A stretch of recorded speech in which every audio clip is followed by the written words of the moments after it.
follow-up once George is finished. Please. Okay. I think that is a very interesting question, and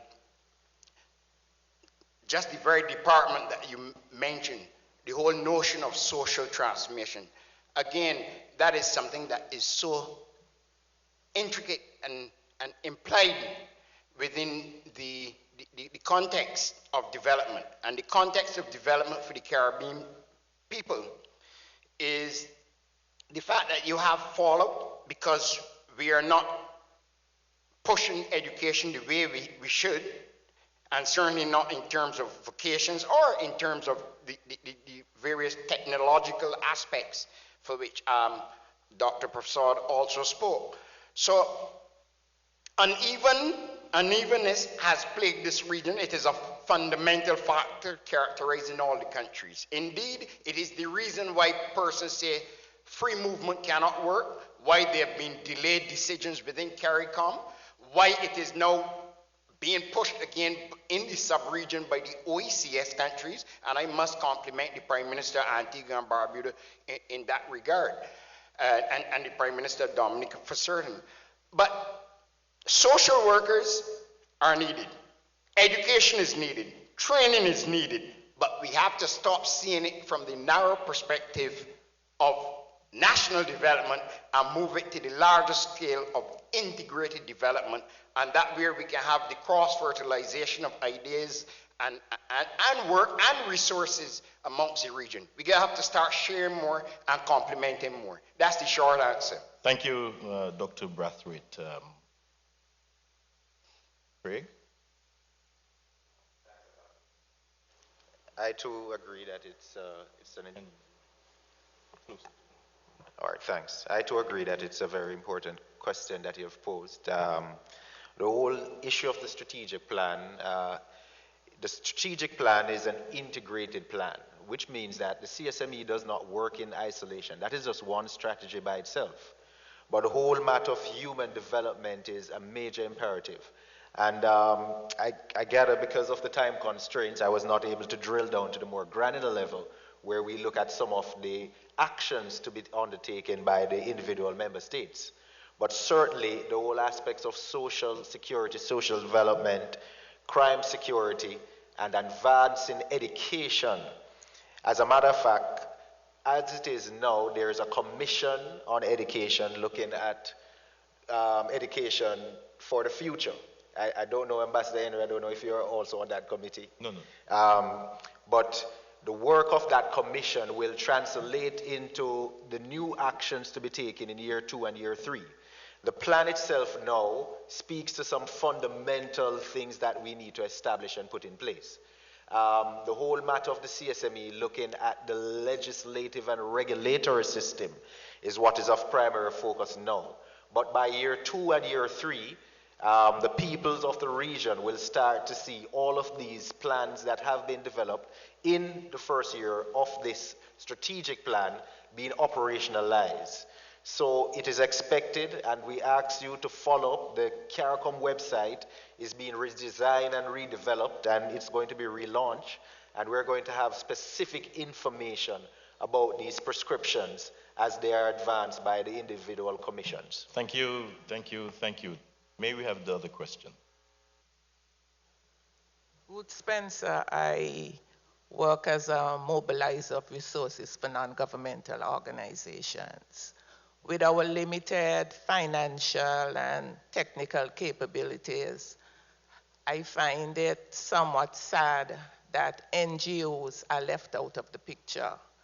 We have private sector, which is the profit-making arm, but we have the non-governmental organizations who have a bulk, an enormous amount of in-kind resources that have a strong multiply effect.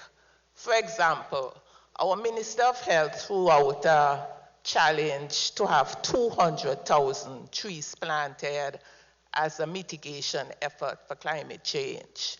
Now, considering the drought, how is this going to take place? But in our communities where we have collective actions, including churches, because churches are playing a very key role in the area of human development, And whereas the government would have to probably be paying people to watch the trees, to prevent theft, to get the trees watered, NGO and local communities can come up with innovative solutions to keep those trees watered, maintained.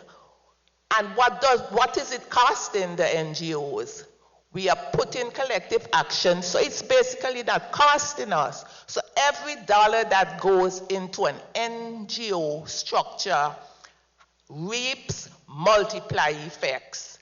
And for the CARICOM single market, the public awareness and education has not filtered down. The NGOs have not been having input, participating in the process to mobilize the community groups all over the islands.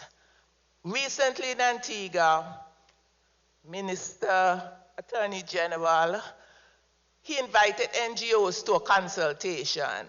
We see things need to happen in the country, and so we have mobilized groups all over the island. We have 35 groups right now. And can you imagine the power of the local people to get things done? Social development, health and the environment, they're beginning to have the NGOs implement the projects, and it allows the impacts and the dynamism that we're looking for. So I would like to challenge the CARICOM Secretariat, the Caribbean Development, and all these regional institutions that you need to get our input, our participation into all these activities that you're planning. Thank you ever so Once much. you have us, you're going to have the impact. Thank you so Thank much. you. Craig? Thanks, Ambassador.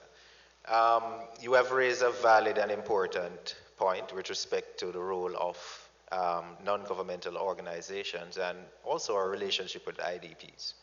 I am to advise that under the governance pillar, that's one element that we're looking at. How do we interact with all of the varying stakeholders and get them involved in implementation?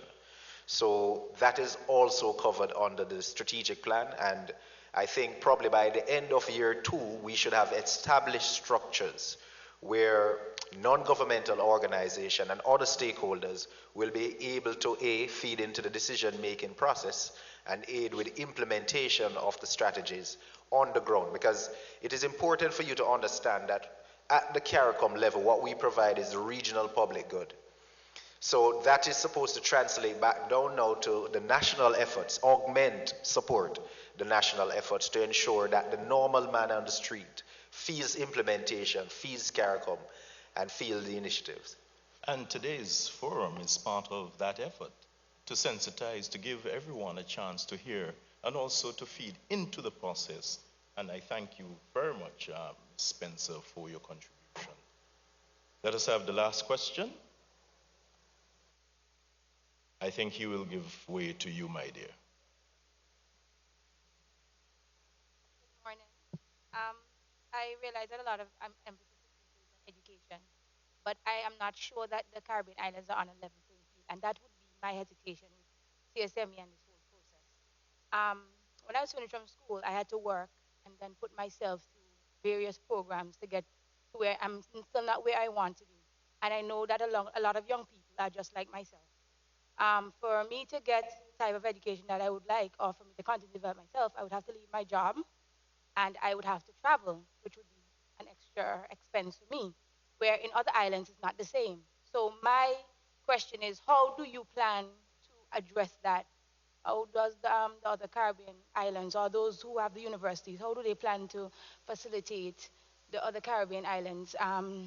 The expenses are different for students from the region and international students.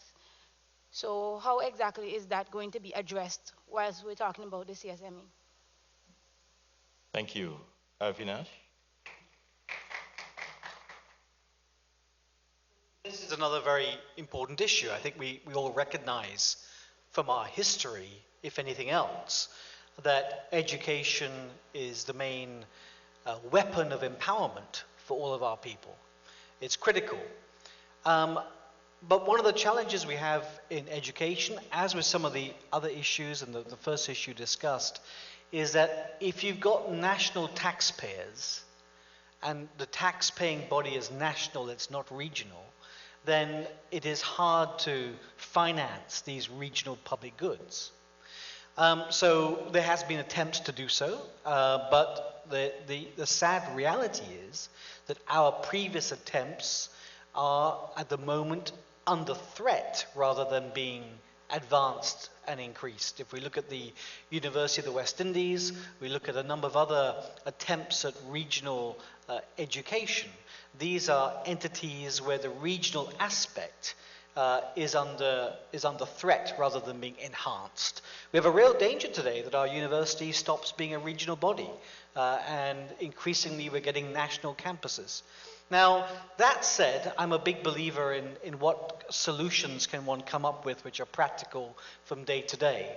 And I'd say that if you look around the region, one constant is that we devote more resources to education than most. As a percent of GDP, our expenditure on education in our national countries is very high. And so we need to think a lot about the prioritization of our expenditure.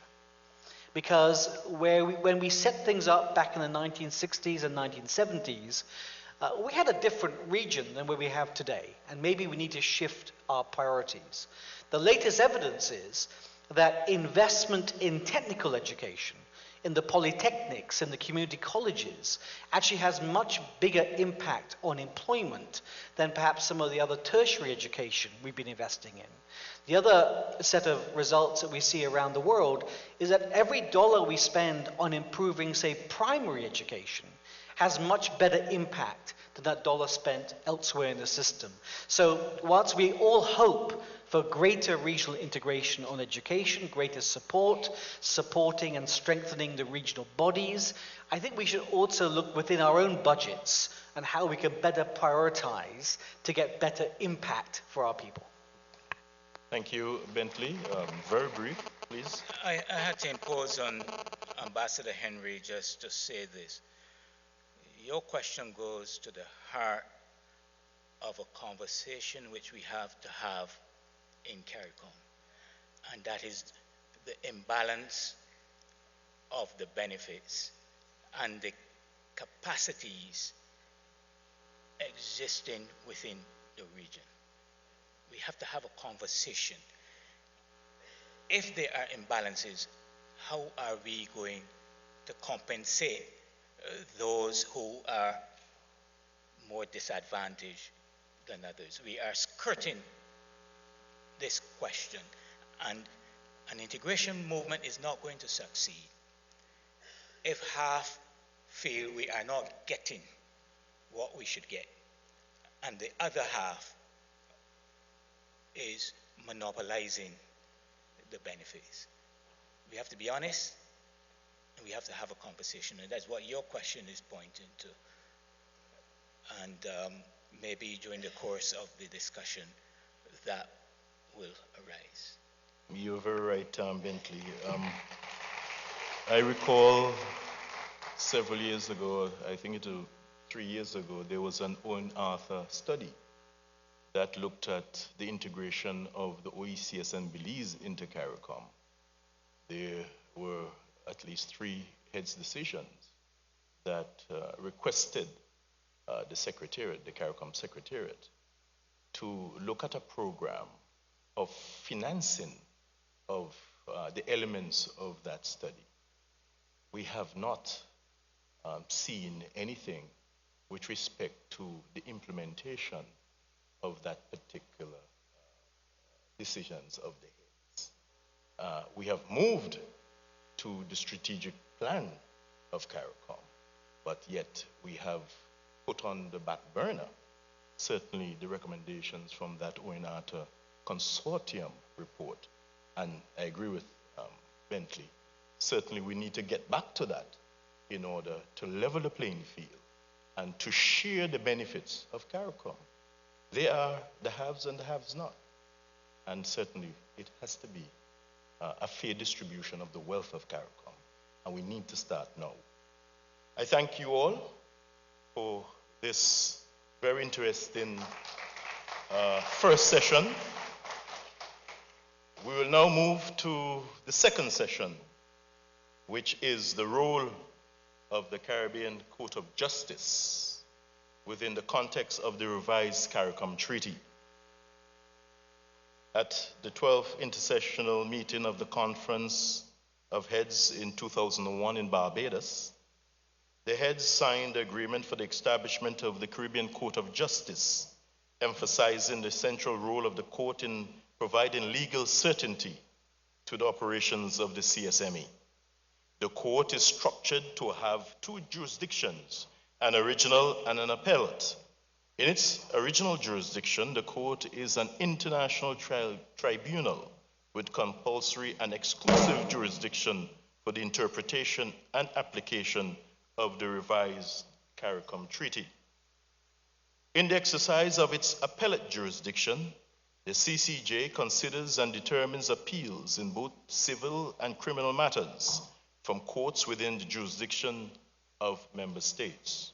The court was inaugurated on 16th April 2005 in Trinidad and Tobago, where it is headquartered.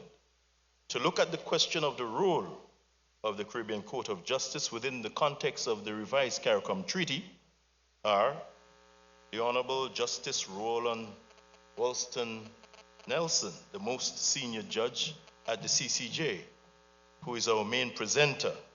And we have discussants, the Attorney General, our Attorney General, the Honorable Stedroy Cutie Benjamin, and we also have, and lucky to have, the Honorable Vincent Byron, Attorney General of St. Kitts and Nevis. Welcome, gentlemen.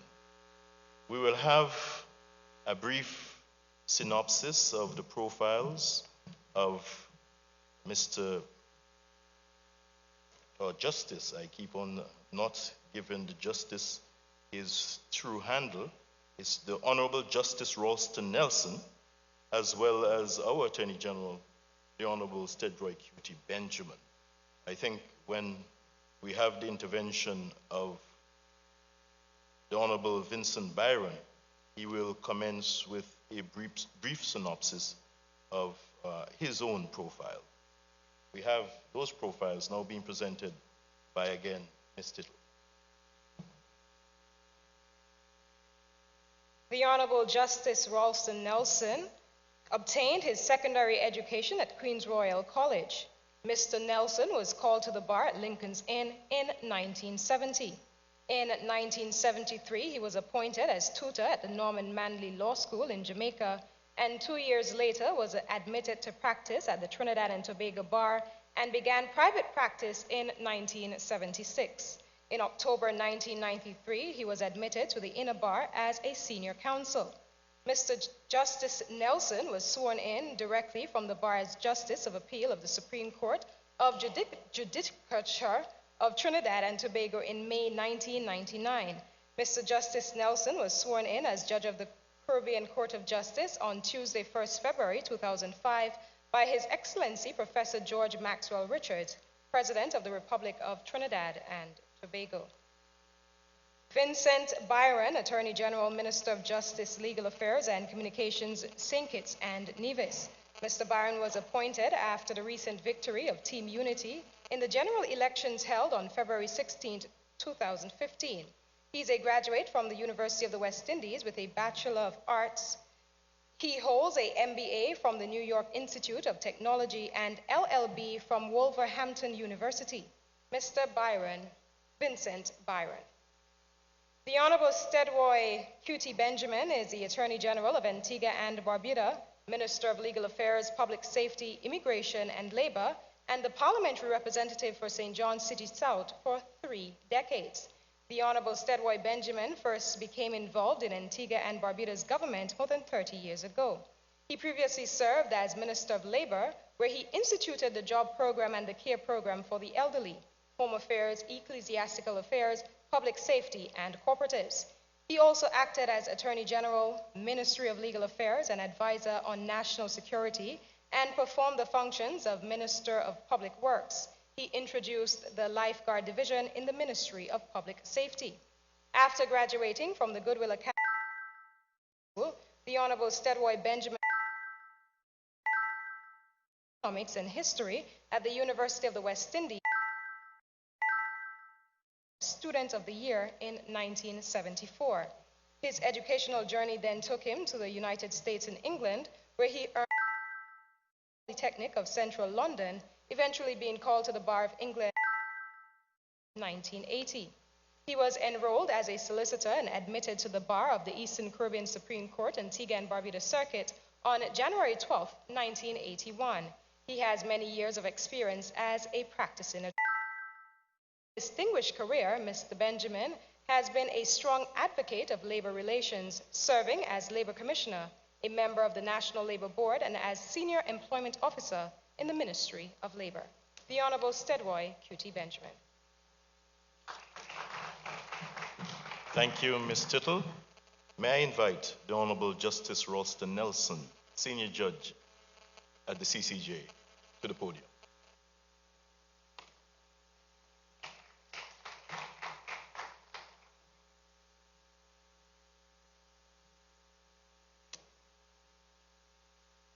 First of all, I'd like to thank the organizers, the government of Antigua and Barbuda, government of St. Kitts, and the CARICOM for inviting the court to take part in this forum.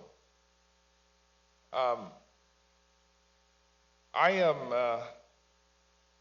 standing in for another Byron, because the integration movement in the Eastern Caribbean is basically a Byronic element.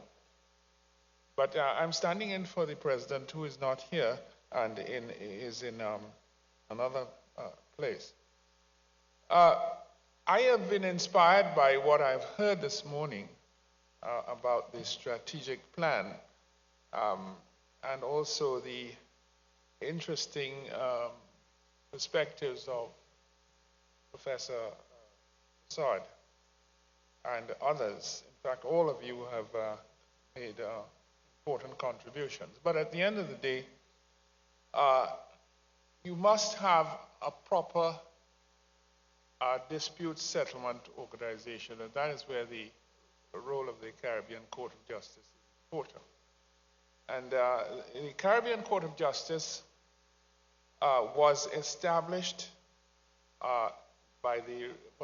established later on in 2001, February 14th, 2001. But it was, in fact, in response to the revised Treaty of Chaguaramas, which revision took place on the 5th of July, 2001, same year. And by Article 211 of the revised treaty, the Caribbean Court of Justice was required to interpret and apply the revised Treaty of Chaguaramas. The court is not a national court, and it is not an institution of the Caribbean community. I think that is often lost on people, and that's because the heads wanted to have an organization that was not physically under the thumb of the Caribbean community. I think you'll find that that has not really succeeded, from what I am about to say. So the court was established in 2001 as a regional body, and on that date, the 14th of February 2001, the agreement was signed by 10 states. Later on, there were more additions, and eventually, to cut a long story short, the states parties to the agreement, all the states parties to the agreement have adhered to the original jurisdiction of the court without reservations. And I'm talking here about the trade jurisdiction, the CSME jurisdiction.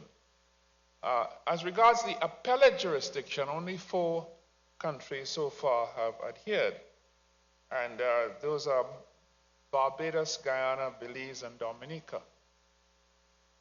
But in respect of the others, they have not yet fulfilled the promised that they have signed to. Some of them entered reservations as to the appellate jurisdiction. But again, there seems to be a strong parallel between the Confederate flag flying in Charleston, South Carolina, and the imperial flag flying on the highest courts of independent Caribbean countries. Reaction in the United States today is tear it down. In the Caribbean, we have not got there.